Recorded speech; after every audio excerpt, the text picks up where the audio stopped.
is cooperation among regulators in these regulatory matters. This could be done, but first we have to have a good legislation in place. So this is our primary duty now. We spoke about the new Audiovisual Media Services Directive and what's the implication of its implementation in various countries. Now it is in force, so everybody have to implement it. The deadline for it's September 2020.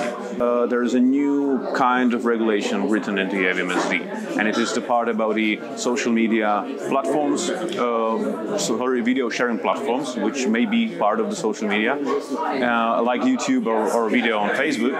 And this is a new kind of regulation, and this is the first time that there is a legislation that is reflecting the user side of things. So it is also not only pushing toward the video sharing platforms to remove content, but also protecting the user when the content is removed.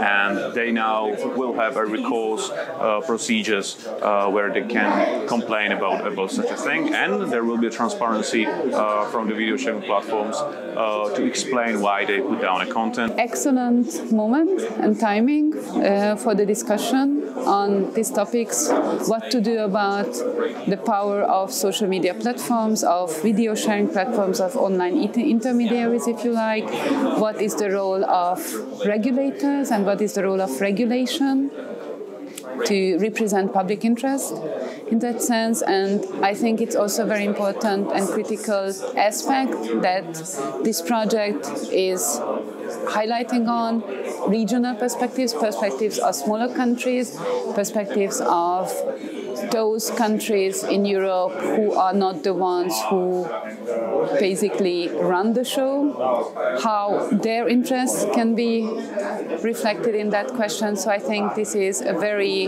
great moment and a great opportunity to discuss. What we stated yesterday is that today's world, public sphere is pretty much distorted. And it's distorted because of the lack of thinking of how information is shared, who controls the sharing of information, how information is created and distributed, and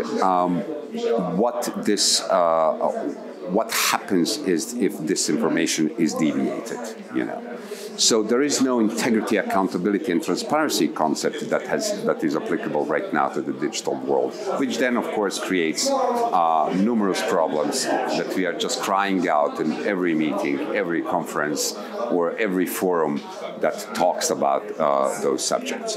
So, in brief, that would be it.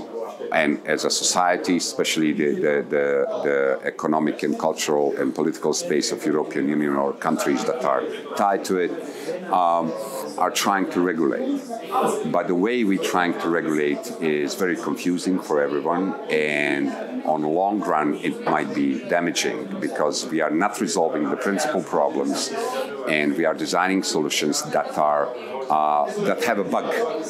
If we use digital terms, they have a bug in themselves, and this bug will be abused by nefarious movements.